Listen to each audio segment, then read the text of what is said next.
Hello, it's Krista again today. And today I kind of want to touch on the subject of narcissism again.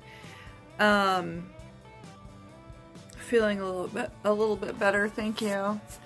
And I just got done watching a video on, I think it was not Peace and Harmony, although she's one of my favorites. But anyway, again, one of my favorite peeps that I watch on YouTube that are really good on learning about education about narcissism. This one was a really good one. This one was about being addicted to the narcissist. I find that so prevalent in my own life. As still it's hard to be able to tear myself away from my ex, even though he is in jail now, still that obsessment, and it's just like heroin is, or any big drug, that once you hit off of it once, you're gonna want to go back for more. And it's the exact same way for wanting to go back to that narcissist too, because it's like getting a hit of a drug. It really is. And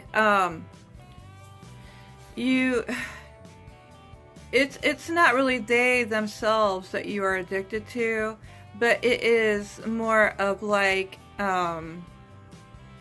the state that they put you in, the emotional state that they put you in.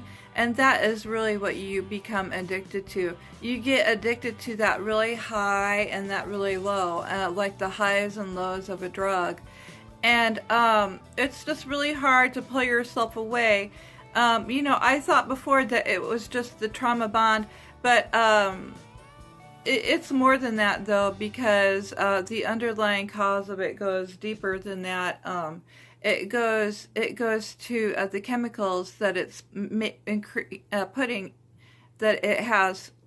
chemicals that it creates inside of your body that makes those highs and lows that you get with that person. And that person is so good at doing that, at putting you in these certain states, where he can love bomb you and treat you like a queen for a while, when he comes back and says, "Oh baby, I'm sorry," and all this stuff, and I never meant any of those things, and be my one and only again for even just a short while, like mine did, and then he would shove me right back out the door when he was done.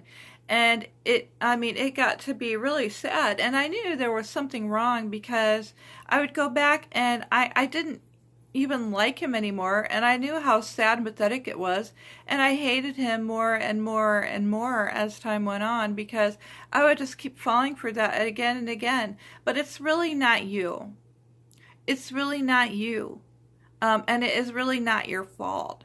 So try not to put the blame there. I know it's hard, especially because a lot of times we were raised to put all that blame on ourselves, and then that other abusive partner can really rub that in, like, well, like when you say, well, I don't even know why I'm back. I don't even know, try to talk to this person or whatever and be like, I don't even know why I'm here again, to tell you the truth. And you honestly speak to them honestly, and then they just put it all kind of back in your face, kind of like, well, they blame it all on you, like, well, you're the one that came over here, and you're the one, and they'll just confuse you more like that. But that's part of their control. That's kind of the way that they keep you in just a confused state, because number one, I don't really know if they really know what they're doing. It just comes naturally to them, that type of control that they use, because they don't know another way. They never learned another way. And, being a narcissist also, help for them is, I've learned that it's just really almost impossible, because they won't want that help. They don't think there's anything wrong with them, and that's why they won't get that help, because they can never see that there's something wrong with them. It would take an awful lot for a narcissist to probably get to that point. where they have to reach the way bottom of, and I'm not sure how bad that bottom would have to be pretty bad, and I don't even know if I want to go there or think about that. But so anyways, yeah, you know, a lot of times even in my group I see a lot of women just be like, well, how can my husband change and all this stuff, and how can my husband get better? And it's sad, but it's true. And I know that it's taken me a long time to get there. You know, it's already been a year and a half. And I think the only part that I have to go as to where I can get over that pain and that hurt, you know. I mean, we can become so addicted to that pain as well. It's really incredible. It's kind of goes back to neurolinguistics, and I was studying a while just a few days ago about pain when I was doing a hypnotherapy session on myself about pain, and they really just said during the meditation, they said to stop and remember that pain is not yours. That pain it is not yours. It is outside of you. That pain is not you. And really just to kind of stop and look at that and just kind of look at it from a distance, you know, kind of distance from it, and just to look at it, and because you're going to need that space away from that, just like you're going to need that space, that no contact away from that abusive person, you know, to really start getting over that PTSD state, that shock that you're in, you know. That shock is so hard to come out of because they can put you in such a state of complete and just erroneous pain that it's hard to come out of that, and they're just going to pound it down even harder the more that you see them. Even the once in a while that I was doing, that I would go back, and that I could almost see myself every time going back into this like tornado of pain, and then to draw out of that again, and come back to where I lived at here, and just cry for a while and have just a few days of just utter pain and anguish, because I knew that I was being used. That's what they're best at, is using people. They use everything. That's why they say it's a source. We are the source of supply. They will use anything as a source of supply just to keep themselves up because they cannot come down.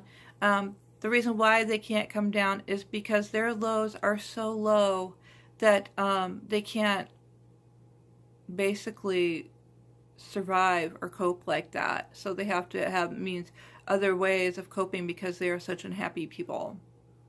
In their state of pain, we probably don't even want to know how bad that is, because it's pretty bad.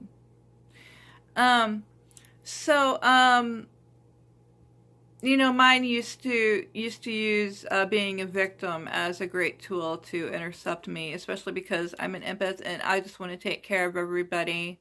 You know, even like nurses have this problem where because they're of a healer type of profession, and it comes natural for especially empaths, you know, and codependents and stuff, to want to take care of other people. They feel good by doing that, but they can take on too much and get carried away, just like overusing of a drug or something, you know, overusing of medication.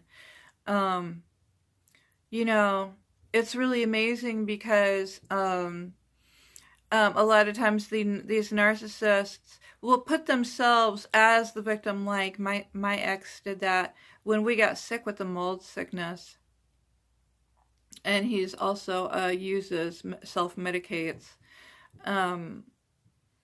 He would not take care of himself. Like he would not go get medicines for the mold stuff.